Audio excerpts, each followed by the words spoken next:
Hello. Hi. How are you? Doing good. How are you? Good. I'm coming live from the Jersey Shore right now, where we spend weekends in the summer to escape the heat that you're talking about. For sure. Really great to have you, and thank you so much for coming. Thank you. I'm excited to be here and share all this information with everybody to kick off the conference and get everyone in the right mindset to absorb and get more of everything they desire in life. Perfect. So the next 45 minutes are all yours. Okay, fantastic. Hi, everybody. I am excited to share all of this information with you today. We are going to be talking about the MORE method, the simple formula to get more of everything that you desire in life. And the MORE method is information that is a culmination of over 20 plus years of teaching human potential. And this is my culmination of my life work. I've had a really tumultuous childhood, which is so much of my inspiration of what I do today. My dad was a highly functioning but very abusive alcoholic. My mom was constantly trying to keep the family together, and there was a lot of trauma that happened throughout my childhood. And so throughout my life, I've always had a lot of compassion and empathy, and trying to help others not be in the same type of pain I was as a child. So when I went to college, I started studying psychology. And it was the first time in my life that I realized that this information could change not just my life, but change the world. And it became my obsession and my passion of understanding, because once I started understanding the psychology of how people think, I started to realize that my dad was just perpetuating the pain from his childhood and the generation before that and so on. And so I understood that every single person should be empowered with this information from day one. And it became my life work and mission to share with other people. After college, while I was in college, I also continued to study nutrition and physiology. After college, I became a national level fitness competitor and traveling the world, spreading the awareness and mission of the fitness movement, which is very common today, but in the mid-90s, it was something very new. So I would constantly bring together the background of my degree in psychology and education with the physiology and nutrition, which you're going to learn about today. And then I continued studying with some of the most incredible mentors in the world around mindset training, which basically is taking everything that I learned in psychology and making it more applicable to life. How to really control your mind and overcome your inner roadblocks to excel in the outer life, out in your outside life.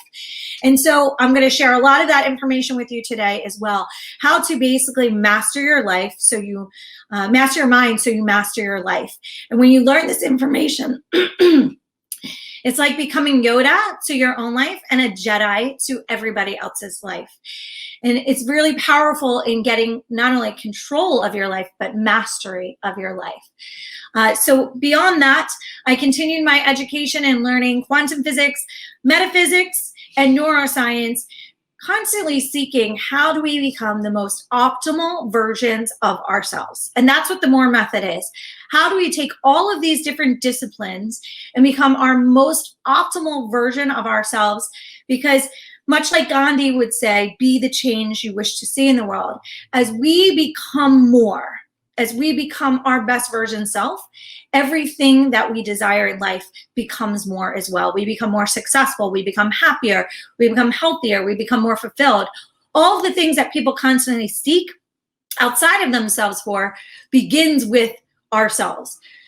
So the first question I want to ask you and really want you to think about is, what is it that you want more of? What do you want more of in life? And I want you to think unconventionally here right now. Don't just think of the goals that you traditionally write down all the time, but what is it that you want more of? This is a different question than a goal question.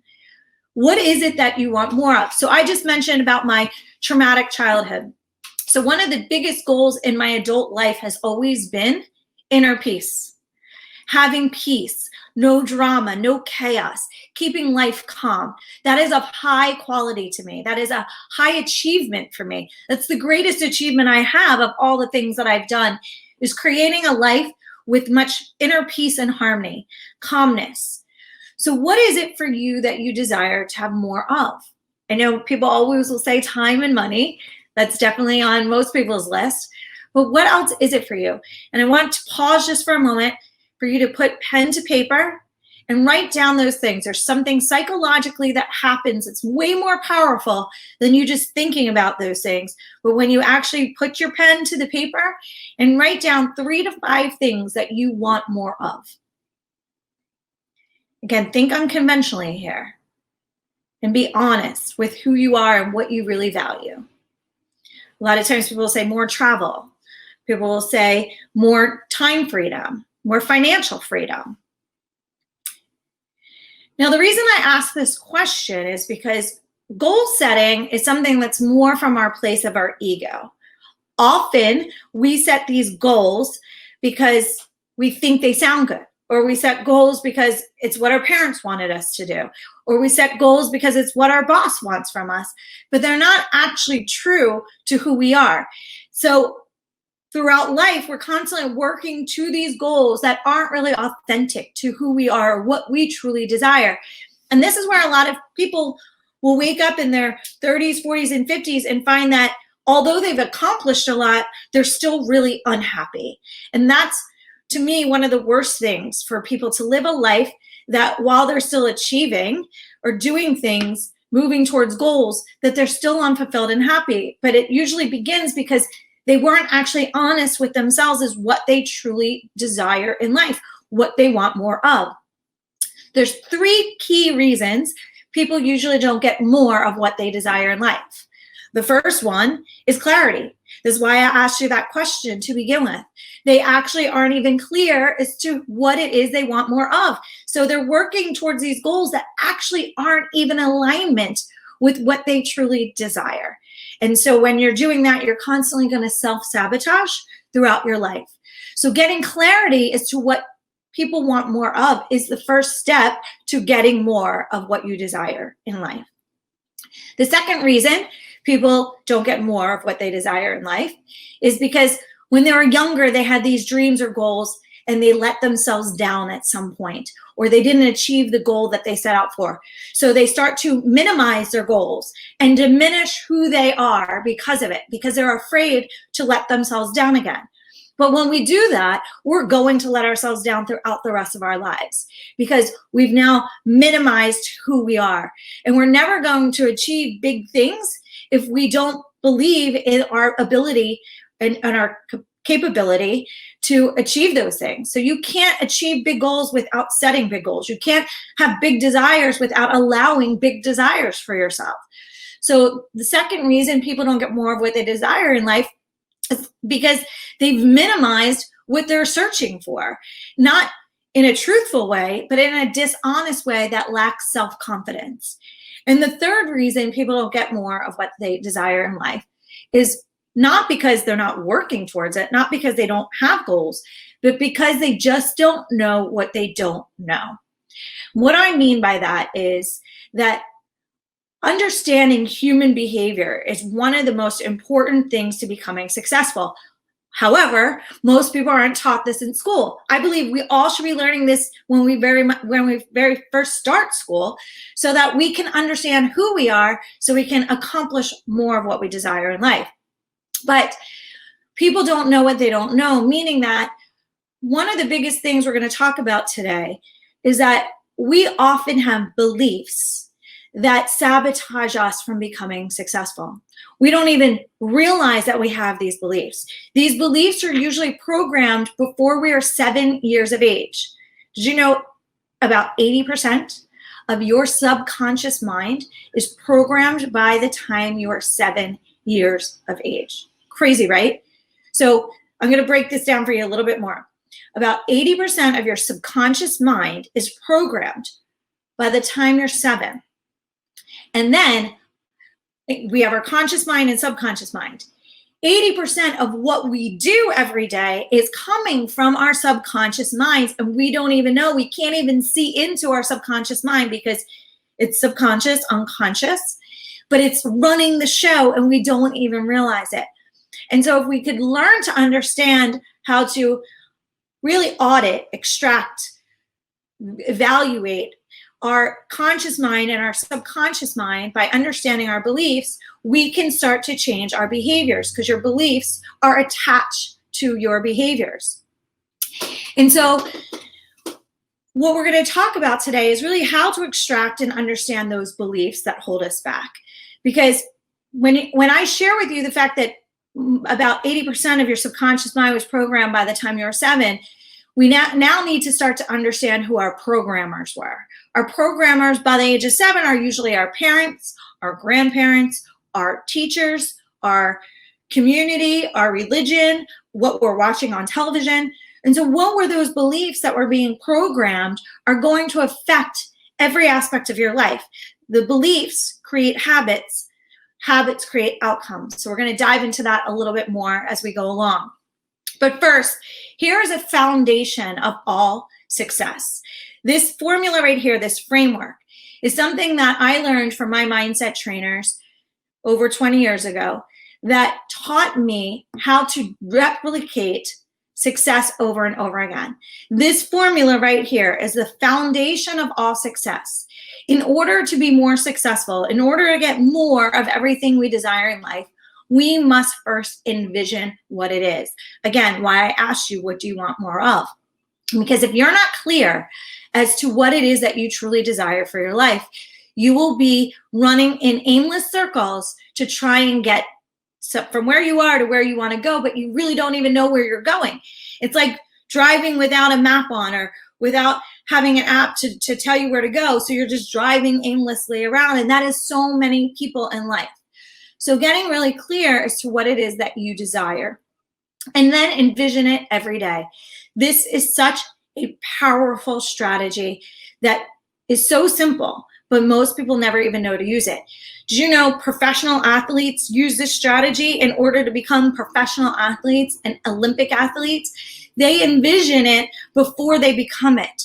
Michael Phelps, how many gold medals does he have? He envisioned that before. He envisioned every race before it happens. He sees it through. There is a deep psychological process that happens when we actually envision our success first. So envision not just in your mind, but emotionally connect to that vision, and it puts energetic power out into the world. It's called quantum physics.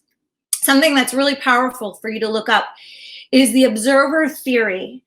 Just Google observer theory when we're done here today, and you'll watch a video. There's one that's a cartoon. It's very simple, Quantum Physics 101, and it teaches you how powerful your thoughts are putting out the energy into the universe. That's not woo-woo stuff at all. It is quantum physics. And if you understand observer theory, I promise you, you will become a lot more careful of the thoughts that you put out into the world around you. But begin each day by envisioning how great the day is going to be. Envisioning what your life is going to be like that week, that month, that year.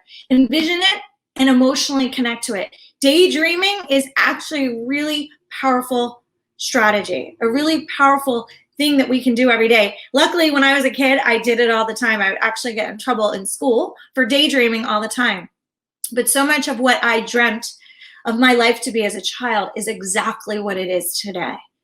The next thing is we must believe we are worthy and capable of having what we desire. Ladies that are here listening, this is one of our biggest problems and challenges and obstacles to overcome. Believing that we are worthy and capable of having whatever it is that we desire.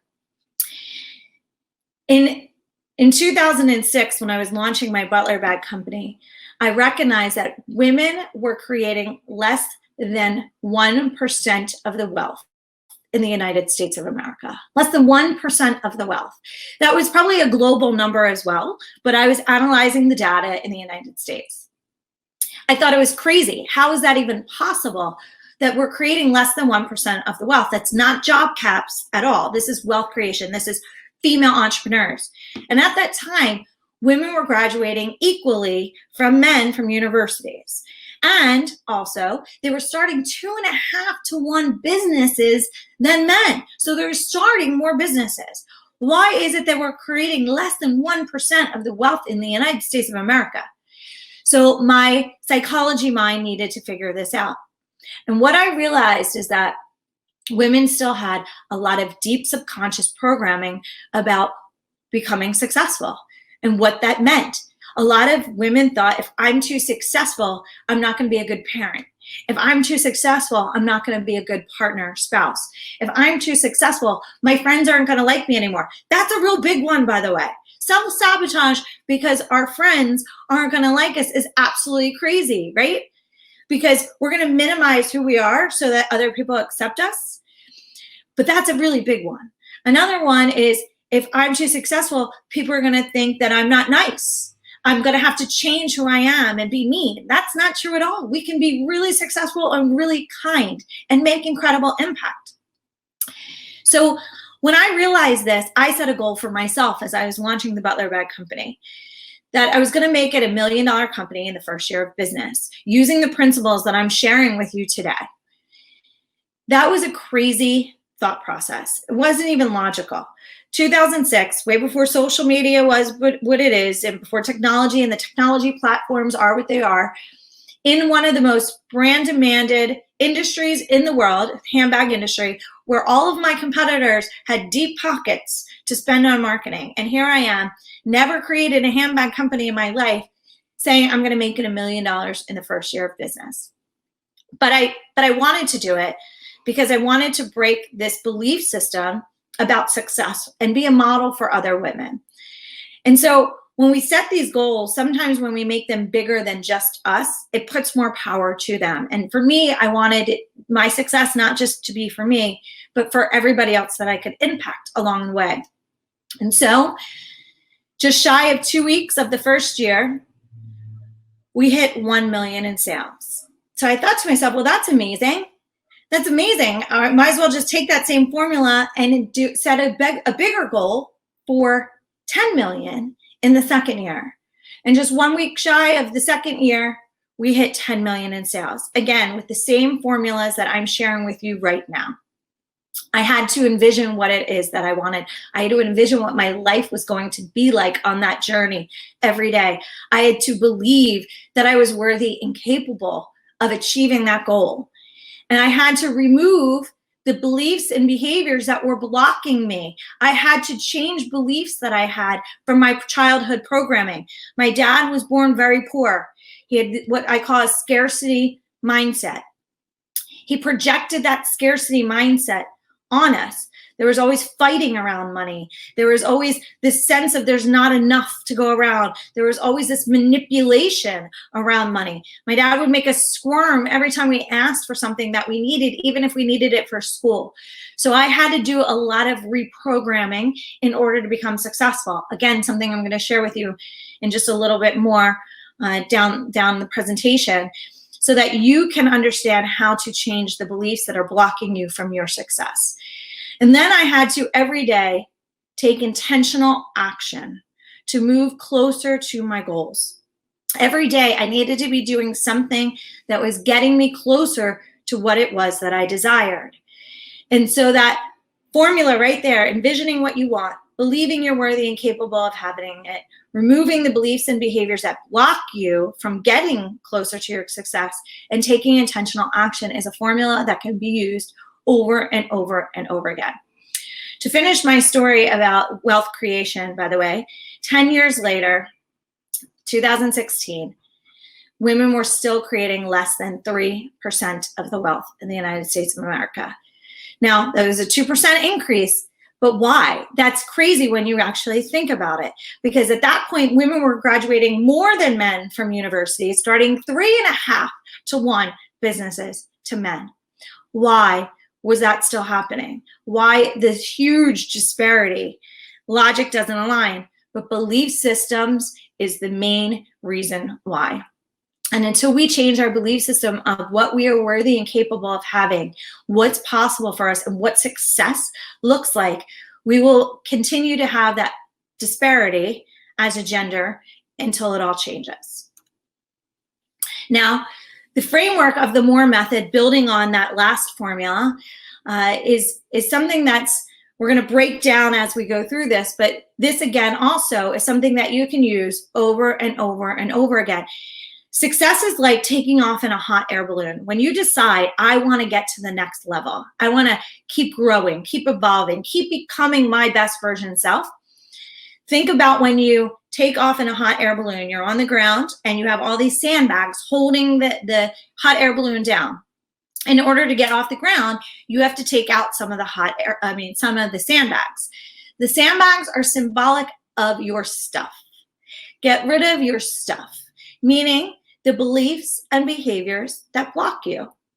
So you take out some of the sandbags, you start to go up a little bit and you think, wow, this is amazing. I never knew that there were so many trees in Central Park, because we had only been looking at the world from the perspective of the ground, seeing the buildings more so than the trees. So the perspective changes. Our perspective continues to change as we change. So now you're seeing the world differently because you've gotten rid of some of these beliefs and behaviors that blocked you. So then you start to hover. That's where we start to get comfortable and complacent. Complacency is the thief of passion. Complacency is the thief of passion. A lot of people get really complacent in life and then they feel stuck, they feel lost, they feel disconnected. It's because they are not now connected to their passion. Growth equals happiness. The more we continue to grow and evolve, the happier we will be throughout the rest of our lives. And so here we are now hovering. And in order to get to the next level of where we want to go, we need to reevaluate and get rid of more stuff, more sandbags. We have to continue this process throughout our elevation of growth by up-leveling in our lives. It's a constant auditing process, an evaluation process of life. And that's what the MORE method really is not this path of perfection, but a greater, more conscious course of life so that we can continuously course correct when we get off course. We can only do that when we're becoming more adept to evaluating where we are on a regular basis, which is the first part of the MORE method, mindfulness. In order to become more successful, we have to become more mindful of where we are today and where we are tomorrow. Mindfulness is the foundation so that we can start to evaluate where we are and where we want to go. We can evaluate what behaviors that we have today that need to change for a better tomorrow. The next part is optimization of body and brain. When we optimize our physiological state, we will optimize our mental and emotional state. This is time hacking, by the way. A lot of people in that what do you want more of probably said time. I'm going to teach you how to leverage time. I'm going to teach you how to time hack by optimizing your physiological state. The next is R, which is responsive versus reactive lifestyle. In order to get more of everything you desire in life, you must learn how to become more emotionally intelligent, which means you learn how to respond to life instead of react to life. That is how you evolve. That is how you have more deeply connected relationships. That's how you become Yoda to your own life and a Jedi to everybody else's life. And lastly, the E in the MORE method is learning how to excel in every aspect of life. This is what I call holistic success. We can approach life and our success by approaching it in a holistic way. A lot of people just think success is professional achievement. That's only one part. If you think of the whole circle, and 1/4 of that is your professional achievement, another 1/4 of it is your health and well-being, another 1/4 of it is your relationships, and the other 1/4 is your personal evolution. And if we start to fuel all those quadrants every single day, making sure that we're successful in our health, making sure we're successful in our relationships, making sure we're successful in our own personal evolution, we will have undeniably more professional success as well. So I'm going to break down each one of these letters in the acronym. So beginning with mindfulness, Mindfulness isn't just doing yoga and meditation. Those are activities of mindfulness. Mindfulness is learning to see your life playing out like a movie. Literally looking down on your own life and watching it play out. And recognizing that you are the writer, producer, director, and lead actor of this movie that's playing out. You can change the script at any moment. That is in your control and your power. Yes, things can happen outside of us. Yes, we've all experienced it just in the past few months, and we're living it right now as we're doing this virtually. However, we still get to have control of how we see it, how we respond to it, and how we learn and grow from it. We get to change and pivot when things are not right or uncomfortable or aligned. We still have that ability in our control. And so when we learn to watch our life play out like a movie, and we understand that we are the writer, director, producer, and lead actor, and we can change the script whenever we want, then we can assume more personal responsibility. Personal responsibility is one of the most important parts of characteristics that you need in order to become more successful and more happy and fulfilled throughout your life. We need to become more mindful of our beliefs. I talked about this earlier, and I could speak about beliefs for hours because it's such an incredible part of human behavior, and it's one of the most important key factors in people living to their greatest potential and the life that they desire. But for now, because of time's sake, I'm going to break it down in a couple of important ways for you to learn quickly. Our beliefs control our habits, which controls our outcomes. And I'll show you this right here. We need to first become aware that there's a belief that we have, or beliefs that we have that we need to change, or we become aware that there's outcomes in our life that we are not liking, things that are not happening the way that we like them to happen. What typically happens, if you look at this chart here, is people skip the belief part and they try to just change the habits to change the outcomes. It doesn't work that way. It can for a short period of time. The great example of this is why on January 1st, every single year, the gyms are packed. By January 21st, it's back to the people that were there already in October, November, and December. Why is that? Year after year, so many people have great intentions with great goals. This is it. This is my year. I'm getting to the gym 5-6 days a week. I'm going to get to my perfect fitness shape and where I want to be and eating healthy. And then they use willpower to change their habits. They use motivation to change their habits, to try to change their outcomes. There's a huge difference between motivation and transformation. This is huge, part of human behavior. There's a big difference between motivation and changing your outcomes versus transforming who you are to change your outcomes. Motivation is only igniter to change. It's only like igniting a fire, but the fire has to keep going. How do you keep the fire going? And so most people try to use motivation for change. Motivation is willpower, changing the habits.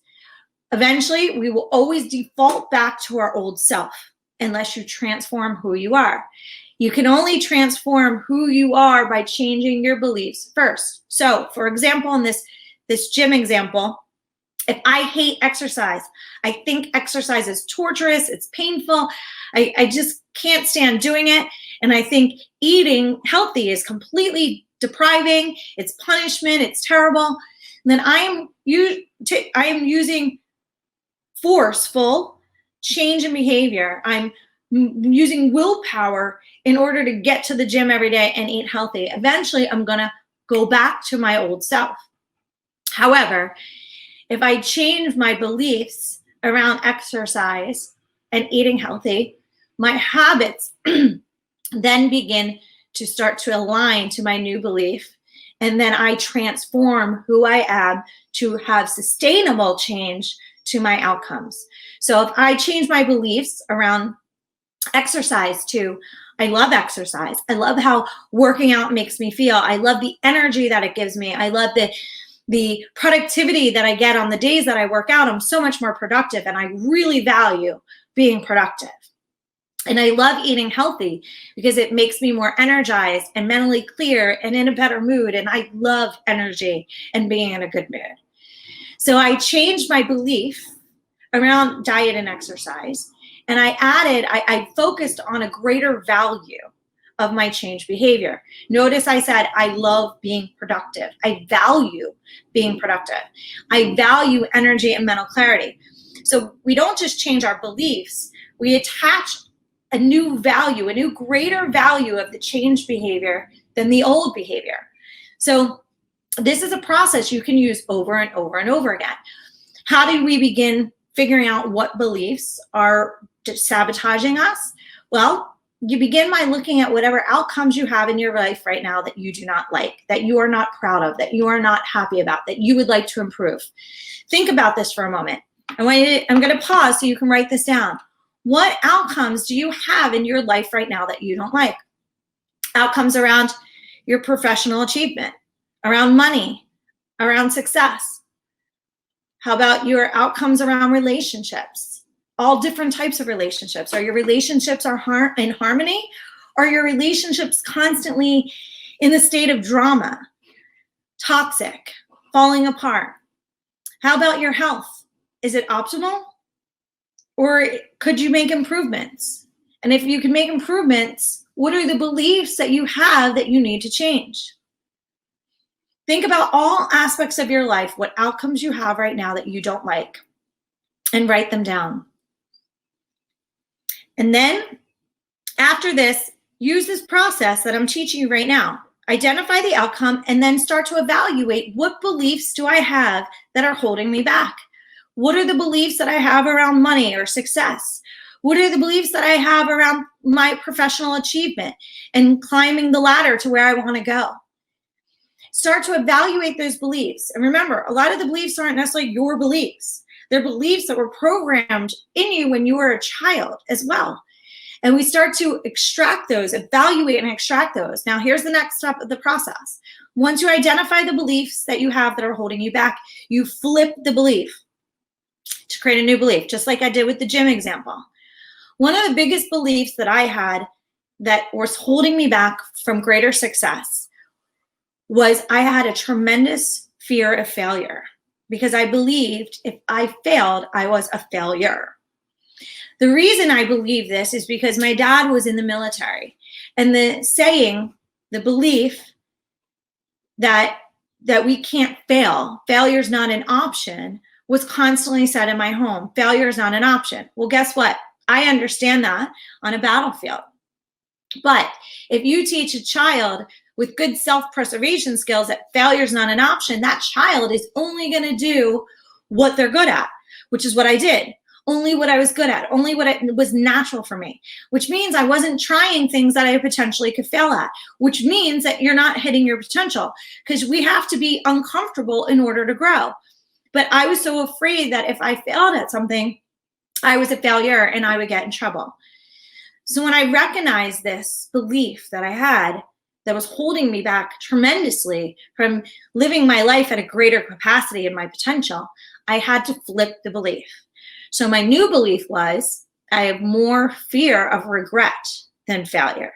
That was my new belief. I have more fear of regret than I have a failure. Now, here's the process, right? You identify the belief or the outcome that you don't like. You identify the belief that's attached to it. Then you flip the belief. Once you flip the belief, this becomes your new affirmation or mantra. So I had to say that to myself over and over and over again. It is called creating new neural pathways in your brain. This is truly programming your brain. So I would say that belief over and over again. I have more fear of regret than I have a failure. And I added to it too, failure is just part of the process on the journey to success. I value success. And I had to recognize that failure is just part of that process. Everyone who's successful has failed. It's just what they've done with the failure. They've looked at the failure, they've grown from the failure, they learned from the failure, but they kept moving forward. Failure is just failure when you stop. So I say this to myself over and over and over again for every day, for months, until eventually it just became who I am. I don't need to think about that anymore. I look at something that is something uncomfortable and I get excited. I'm actually now really uncomfortable with being comfortable. When I see something that I could potentially fail at, I actually look and say, wow, let me figure this out, because that means I'm going to grow and I'm going to evolve. So it's a new belief that I programmed in my brain that now just, I don't even have to think about it. And so that's how we create new programming in our brain. I just broke it down for you. I'm going to break it down again. Identify the outcomes you don't like. Identify the beliefs that are attached to it. Flip the old belief to a new belief that's more powerful for you in alignment with your goals. And then say that new belief over and over and over and over again until you program it in your brain. So it creates strong new neural pathways, which weakens and overrides the old belief, the old programming. And this is what I just said. In order to create true change, one must create a greater value for the new behaviors to replace the old behaviors. So here's just a quick auditing checklist of how to become more mindful. Becoming more mindful of the thoughts you're thinking, the words that you're choosing, what you're doing in your free time. What are you reading? Is it high quality? Is it helping you in alignment with your goals? Or is it taking away from your goals? Becoming more mindful of our feelings. The people we're surrounding ourselves. Are they helping us or hurting us? Are they uplifting us or tearing us down? Do they want us to grow and evolve, or do they want us to stay stuck where they are? And also mindful about the foods that you're eating and how it's affecting how you feel. Now, normally when I do longer trainings, I break these down even more, but use this as your checklist. Am I having high quality thoughts, high quality words, high quality people, high quality habits, and high quality discipline for my body, which we're breaking down right now, which is the O. Optimization of your physiological state supports your mental and emotional state. There is a lot of things out of our control in life. This is one thing in our control, is how we treat our bodies. And how we treat our bodies affects how we feel. Here's a quick auditing list for the optimization of your body and brain. Are you getting consistent high quality sleep? Is that a priority to you? If it's not, it should be, because rest, sleep is rejuvenation of your body and brain. And without that, I had that belief, I don't have time to sleep. Well, I found myself sick at 27 years of age. I found myself really working really hard in order just to sustain who I am, because I abused my body by overworking, over-exercising, and not sleeping enough. Are we consistently staying hydrated? Are we consistently staying active? How are we eating? This is something I talk about also for hours, but is what you're eating hurting you or helping you? Is it making your brain optimal, or is it sabotaging your brain's capacity? This is time hacking right here. All of this is time hacking. And so the biggest thing about food is what you want to do to have sustainable energy every day is keep your blood sugar stable, which means that you're eating protein bases as well as high quality fats consistently through your meals. What you want to be careful of is carbs. Carbs actually make your body on an insulin roller coaster, which means your blood sugar is up and down, which affects your moods, affects your brain, and affects how you're able to think clearly, have a good memory, and good emotional state. One of the worst sabotagers of your best efforts is sugar. I know a lot of people don't like to hear that, but sugar will sabotage your best plan for the day. So I'm not saying never eat sugar again, but think about eating as an athlete in business so that you can have more sustainable energy, more mental clarity, and work smarter than harder.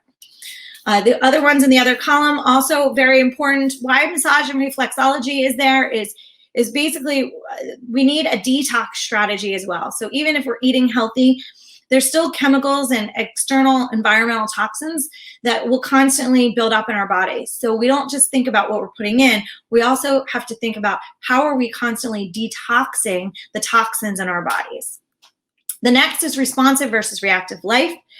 This is about learning how to control your emotional state. There's a movie called The Way of the Peaceful Warrior that is one of my favorite movies ever, where it's like Karate Kid. There's a master and a student. The student is very young and arrogant and ego-driven and wants to learn the way he wants to learn. And the master, one day, the student freaks out and the master says, "Fools react, warriors respond." And I thought, wow, that's amazing. That like really sums up every aspect of learning how to respond to life versus react. So I'm quickly going to go through a couple of these mindset shifts that you can apply instantly to your life. Nothing has meaning until you give it meaning. Nothing has meaning until you give it meaning. You are the meaning maker of your life. My childhood story I told you, people will say, "Oh, Jen, I'm so sorry you had such a terrible childhood." And I say, no, that's great. My childhood gave me resiliency, adaptability, the ability to thrive and stand on my own 2 feet, which is why I became successful. That's the meaning I gave to my childhood. Change every story in your life right now that you gave a meaning to that's hurting you and give it a meaning that helps you. My brother, same exact childhood, only 11 months older than me, gave our childhood a victim story. And now he has a victim life. Our lives are very different because of the story and the meaning he gave it. So change the story. And every day moving forward, remember, when somebody does something to you, or when something happens, what is the meaning you're giving it? Is it hurting you or helping you? If you give it a meaning that's hurting you, that's on you. That's that self-responsibility piece I told you about earlier. Next is hurt people, happy people don't. When people are being mean and rude, just realize that they're probably in their own self-loathing or self-pain and walk away. Don't let it affect you. Recognize this. If every child learned this, grade school, middle school, high school would have been a lot easier for everybody. The next is we have control of one thing only in this world, and it is our perspective. You get to choose how you view the world by the meanings that you give it. You are in charge of that. What you focus on expands. Are you focusing on negative things and what's wrong all the time? Or are you focusing more on what's right? This is where gratitude practice comes in. The more we focus on what's right, the more we will get of what is right in our lives. Expectations. This could be another 30 minutes of the presentation, but expectations of others is the number one thing that causes self-inflicted pain. Expecting others to think like you, act like you, and be like you causes you your own pain. Letting go of those expectations of other people to think like you, act like you, and be like you will bring such an incredible amount of happiness in your life. Now, quick part of that, when you're in a relationship with somebody on an ongoing basis, then you clarify your expectations and make sure that those expectations are agreed upon to have better, more harmonious relationships. Mastery in all relationships begins when we stop needing to be right and seek to understand the other person better. And lastly, excelling in all aspects of life. Nothing in life is exclusive. Everything is interconnected. Your health, your finances, relationships, and personal growth. If one area of your life is suffering, it affects the others. This is why I said earlier to constantly nurture and nourish all 4 key quadrants of your life on a daily basis.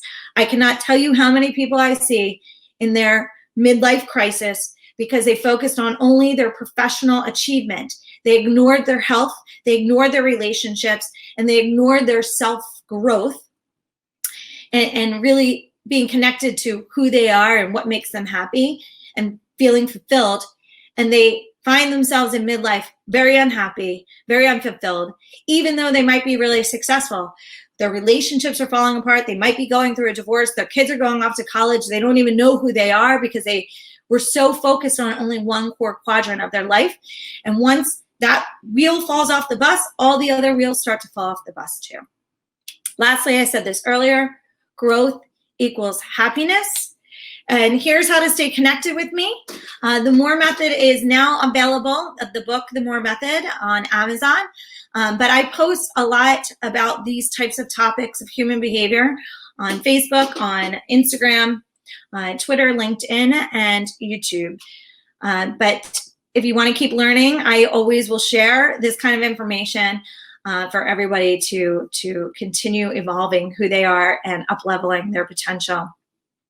I am now out of time, but I want to thank you all for being part of this today. I was excited to be invited to join you all with everybody all over the world, and look forward to stay connected to many of you. Thank you so much, Jen, for being with us today, and also not only for sharing your knowledge, but to really giving meaning to your presentation by sharing your personal story. I love it how you opened up to the audience, and yeah, how you spoke up, and especially how you dealt with it and how you made a change and how you are making a change. I even have a little bit of goosebumps because your session was really very inspirational. You really inspired me as well. And I truly hope all the other people who are watching that they also really feel empowered by your session. And especially also you really made me realize the huge difference, like you said, between motivation and transformation.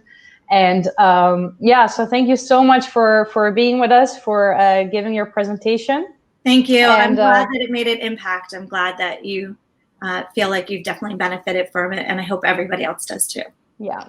Thank you so much, and good luck with the heat wave. I hope you can get out and cool down a little bit. Or Thank you. I'm going to the beach, so I'll cool down at the beach. Enjoy the beach. Thank you. Thank you so much, Jen. Bye. Bye. Bye.